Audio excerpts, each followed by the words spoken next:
न्यायिक प्रक्रिया के द्वारा उन्हें सजा हुई, और यह बहुत समय से भारत की संसद के द्वारा बनाया नियम है जिसके तहत उनकी सदस्यता स्वतः चली गई। जैसे अगर आपका एंट्रेंस एग्जाम का रिजल्ट खारिज हो जाए तो आप विश्वविद्यालय में प्रवेश ले चुके हो तो वह स्थान स्वतः आपका खारिज हो जाता है। यह इसमें लीगल पोजीशन है, और यानी इसके लीगल, पॉलिटिकल और मॉरल तीनों एस्पेक्ट हैं। अगर आप पॉलिटिकल एंगल से देखें, जितने भी प्रकार के आरोप लगा रहे हैं वो निराधार हैं। भारतीय जनता पार्टी का स्पष्ट मानना है कि आपको जो जो कहना है कहिए, जो अपशब्द कहने हो कहिए, भाजपा के विरुद्ध कहिए, हमने उसे स्वीकार किया है। सरकार के विरुद्ध आपने कितना कुछ कहा, हमने उसे शांति से स्वीकार किया। प्रधानमंत्री श्री नरेंद्र मोदी जी के विरुद्ध कितना विषवमन किया, हमने उसके ऊपर भी शांत रहे। परंतु जब आप भारत के विरुद्ध बोलते हैं, पिछड़े समाज के विरुद्ध इस प्रकार की घृणा और वैमनस्य की बात करते हैं, और उस पे आपको जब न्यायालय के द्वारा सजा होती है और फिर जब आप उसमें राजनीतिक आरोप लगाने का प्रयास करते हैं, तो इसमें मुझे उद्दंडता और निर्लज्जता दोनों नजर आती है, और यह हमें स्वीकार्य नहीं है, क्योंकि यह भारत और भारत की परंपरा का अपमान है। और याद करिए, अहंकार की बात हम क्यों कह रहे हैं? अहंकार इसी नियम के तहत बनने वाले अध्यादेश को फाड़ने में भी था और आज पालन करने में भी है।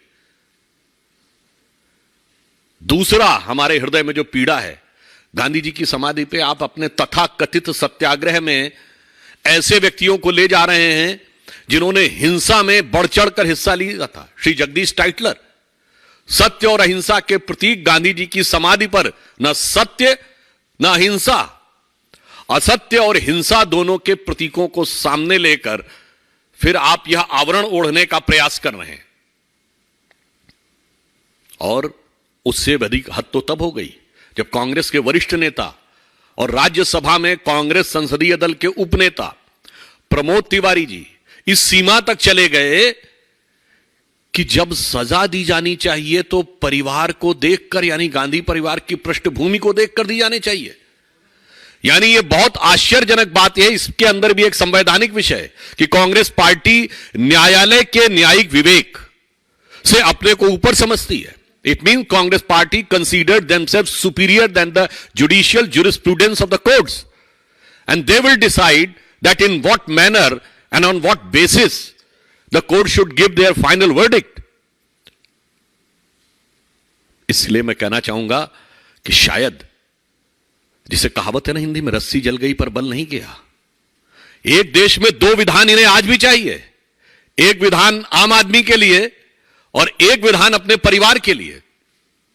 वैसे एक सरकार में दो प्रधान तो वो चला चुके हैं, और पार्टी में भी दो प्रधान चला रहे हैं, यानी दो प्रधान चला रहे हैं, और परिवार के लिए दो विधान इन्हें आज भी चाहिए।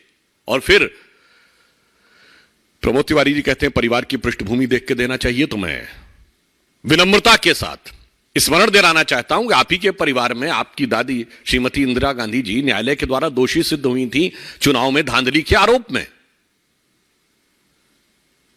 यह आपकी परंपरा है, पृष्ठभूमि है, और उन्होंने अपने को उसके बावजूद इंडिया इज इंदिरा कहा था।